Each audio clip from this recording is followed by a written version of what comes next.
Hello दोस्तों, कैसे हैं आप लोग। तो आज अपन करेंगे भूगोल का कक्षा 12वीं का मॉडल पेपर करेंगे। ठीक है, कैसा पेपर आएगा पेपर बोर्ड में और कैसा करेंगे अपन, ये सब कुछ अपन आसानी से समझेंगे। कितने कितने नंबर के, 2 नंबर के कितने प्रश्न, 3 नंबर के कितने प्रश्न आएंगे, 1 नंबर के कितने, ये सब समझेंगे। आप आसानी से समझिए, इस वीडियो को और देख लीजिए, सब कुछ समझ आ जाएगा। ठीक है, 70 नंबर का आपका पेपर आना है।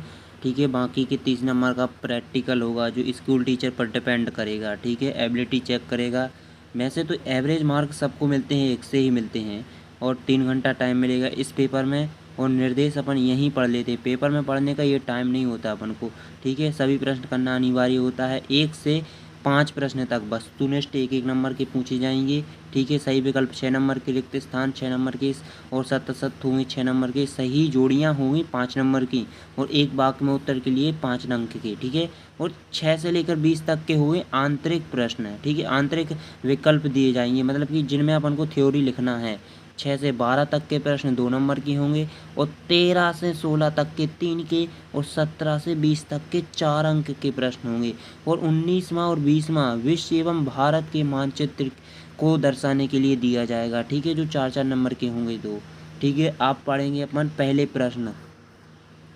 तो ये अपना सही विकल्प का है, सही विकल्प चुनकर लिखिए। पहला आ जाएगा, इस प्रकार से अपन को सही विकल्प चुनकर कोई एक लिख देना है। ठीक है, तो ये आपके लिए प्रश्न दिए गए हैं, और इनके उत्तर यदि आपको अभी से याद करने हैं तो इस पेज में है। ठीक है, कर लीजिए आप अपने अनुसार, ये हैं। ठीक है, पहले का है, दूसरे का खा, ऐसे कर लीजिए आप अपने हिसाब से। और अब आएंगे अपन को रिक्त स्थान की पूर्ति के लिए 5 नहीं 6 पूरे प्रश्न। ठीक है, तो ये आपको रिक्त स्थान आपको दिए जाएंगे, आपको रिक्त स्थान भर देना है। और फिर तीसरा प्रश्न आएगा सत्य सत्य के लिए, तो ये सत्य सत्य लिख देना है। ठीक है, आपको पहले से पेपर होने चाहिए इसके लिए, जब आप पर एक क्वेश्चन बनेंगे। ठीक है, वैसे तो परीक्षा हॉल में सर लोग से आप आसानी से पूछ सकते हैं, आराम से पूछ सकते हैं, तो वे बता सकते हैं आपको, क्योंकि ये सही विकल्प अधिकतर बोर्ड एग्ज़ामों में सरों द्वारा बताए जाते हैं हमारे यहाँ तो। ठीक है, प्रश्न चौथे में आएंगी सही जोड़ियाँ। ठीक है, और प्रश्न 5वें नंबर में एक वाक्य या एक शब्द में उत्तर लिखने के लिए आएंगे। 5 प्रश्न आएंगे। ठीक है, 1-2 लाइनों में उत्तर देना है, ज़्यादा बड़ा उत्तर नहीं लिखना, टाइम बचाना है यहाँ से अपन को। अब आएंगे अपने 6 से 12 तक के 2-2 नंबर के। पहला है मानव भूगोल के उपक्षेत्र के नाम लिखिए, अथवा में आएगा संभववाद क्या है। ये सब क्वेश्चन कराए हैं मैंने आपको, इसी चैनल पर मिल जाएंगे। 2 नंबर के क्वेश्चन आएंगे, अर्थात ज़्यादा से ज़्यादा 2 या 3 या 4 लाइन, इतने से बड़ा नहीं लिखना। समय बचाओ भाई, यहीं से बहुत ज़्यादा थ्योरी लिखनी पड़ती है भूगोल में। और विश्व में जनसंख्या वितरण की कोई 2 विशेषताएँ या सार्थक जीवन क्या है, तो इसमें भी 4 लाइन 5 लाइन से ज़्यादा कुछ नहीं भरना अपन को, जब भी 2 नंबर के लिए इतनी पर्याप्त होंगी 5 लाइन। ठीक है, तो ये सब क्वेश्चन मैंने कराए हैं, आपको मिल जाएंगे इस वीडियो के पहले वीडियो में।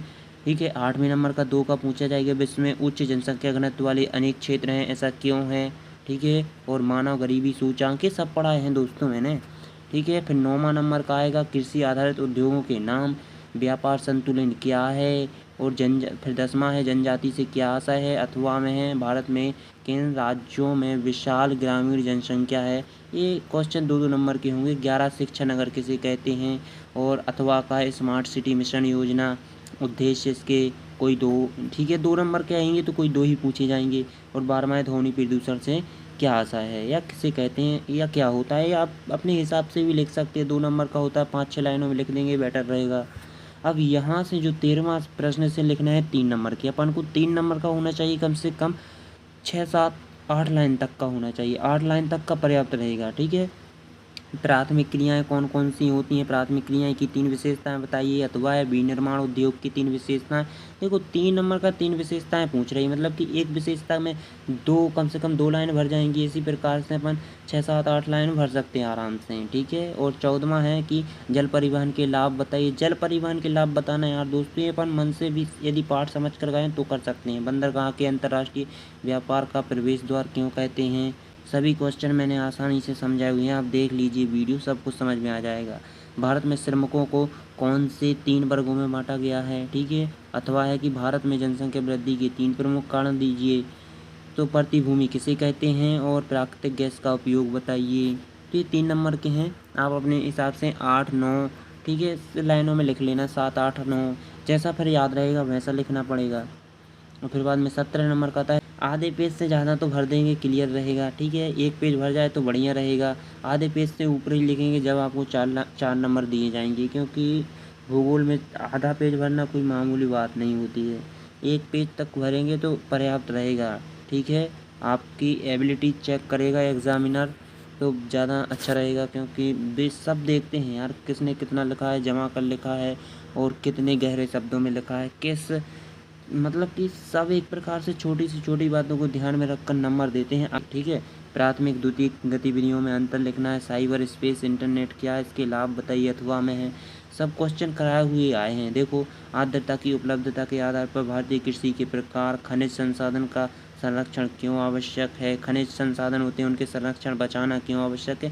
तो ये बिल्कुल मन से भी लिख सकते हैं आप। दिए गए विश्व के रेखा चित्र या मानचित्र पर ऑस्ट्रेलिया का घना बसा क्षेत्र बताना है, न्यूयॉर्क सिटी बतानी है, श्रीलंका और लंदन से मुंबई जलमार्ग। आपको एक मैप दिया जाएगा पेपर में, ठीक है। तो उन मैप में ये अपन को दर्शाना पड़ेगा, ठीक है।